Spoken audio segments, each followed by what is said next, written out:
Hello guys, welcome back to my channel. இன்னைக்கு இந்த வீடியோல நம்ம பார்க்க போறது சமீபத்தில தெலுங்குல வெளியான ஒரு ஹாரர் காமெடி படம் தான் சுபம். ஸோ இந்த படத்த தமிழ்லயே டப் பண்ணி ரிலீஸ் பண்ணியிருக்காங்க. ஜியோ ஹாட்ஸ்டார்ல வந்து அவைலபிளா இருக்கு. இந்த படத்துல யாரெல்லாம் நடிச்சிருக்காங்க அப்படின்னு பார்க்கும்போது, ஹர்ஷித் ரெட்டி, ஸ்ரேயா கொந்தம், அப்புறம் சமந்தா வந்து படத்துல ஒரு சின்ன கேமியோ வந்து பண்ணியிருக்காங்க.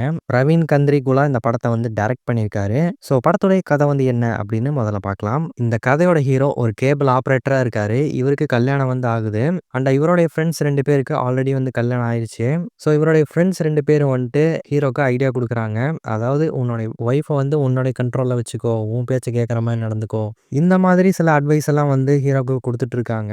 ஸோ இப்படி இருக்கும்போது தான் டெய்லி ராத்திரி 9 மணி ஆனா இந்த 3 பேர்த்துடைய மனைவிகளுக்கும் வந்துட்டு பார்த்தீங்கன்னா பேய் பிடிக்குது. ஸோ 9 மணிக்கு ஏன் பேய் பிடிக்குது அப்படின்னு பார்க்கும்போது, 9 மணிக்கு டிவியில ஒரு சீரியல் வந்து போடுறாங்க. அந்த டிவி சீரியலோட டைம் வந்துட்டு 9 மணி. ஸோ அந்த 9 மணி ஆனா இவங்களுக்கு வந்துட்டு பேய் பிடிக்கும். அந்த சீரியல வந்துட்டு பார்க்க விடாம யாராச்சும் டிஸ்டர்ப் பண்ணாங்கன்னா, இவங்களுக்கு ரொம்பவே கோவம் வரும். ஸோ அந்த டைம் முடிஞ்சதுக்கு அப்புறமா இந்த 3 பேர்த்தோட மனைவிகளும் வந்துட்டு நார்மல் ஆயிடுறாங்க. ஸோ இப்படி தொடர்ந்து நடந்துகிட்டே இருக்கு. ஸோ இதுக்கப்புறம் இந்த 3 பேரும் சேர்ந்து இதுக்கு பின்னாடி இருக்கக்கூடிய காரணம் வந்து என்ன? அந்த 9 மணி சீரியலுக்கும் இப்படி பேய் பிடிக்கிறதுக்குமான காரணம் வந்து என்ன?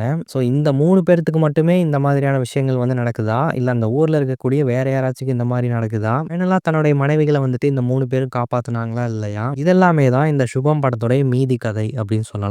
ஸோ இந்த படத்த பொறுத்தவரைக்கும் ஒரு சூப்பரான ஹாரர் காமெடி படம் அப்படின்னு கண்டிப்பாக சொல்லலாம். இந்த கன்டென்ட்டே வந்து கொஞ்சம் புதுசா தான் இருக்கு. எங்கிருந்து இந்த மாதிரியான கன்டென்ட்லாம் வந்து புடிக்கிறாங்கன்னு தெரியல.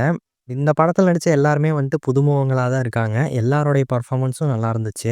ஸோ இந்த சில பேய்கள வந்துட்டு விரட்டுறதுக்கான சொல்யூஷன தேடி 3 பேர் போவாங்க. ஸோ அங்க தான் வந்து சமந்தாவ மீட் பண்ணுவாங்க. ஸோ அங்க ஒரு சின்ன கேமியோ இவங்களுடைய அப்பியரன்ஸ் வந்து இருக்கும். ஸோ அவங்களுடைய பெர்ஃபார்மன்ஸ் படத்துல நல்லா இருந்துச்சு. சமந்தாவுடைய பெர்ஃபார்மன்ஸு.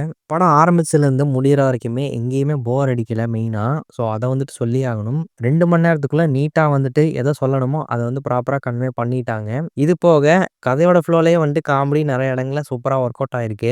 எடுத்துக்கிட்ட கதைக்கு ஒரு நீட்டான ஸ்க்ரீன் பிளே வந்து குடுத்துருக்காங்கன்னு சொல்லலாம். ஸோ ஹாரர் காமெடி படங்கள்லயே கொஞ்சம் டிஃப்ரெண்ட்டா வந்து ட்ரை பண்ணியிருக்காங்க. அது நல்லாவும் ஒர்க் அவுட் ஆயிருக்கு.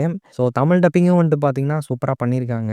படத்துல லாஜிக்கல் மிஸ்டேக்ஸ் அப்படின்னு பார்க்கும்போது 1, 2 இடத்துல நமக்கு சில கேள்விகள் வந்து இருக்கும். பட் இருந்தாலும் அத வந்து மறக்கடிச்சு கதையோட ஃப்ளோல அப்படியே நம்மள கூப்பிட்டு போயிடுறாங்க. படத்த ஃபேமிலியோடவே ட்ரை பண்ணி பார்க்கலாம். தமிழ் டப்பிங்லயும் அவைலபிளா இருக்கு. ஸோ பாருங்க.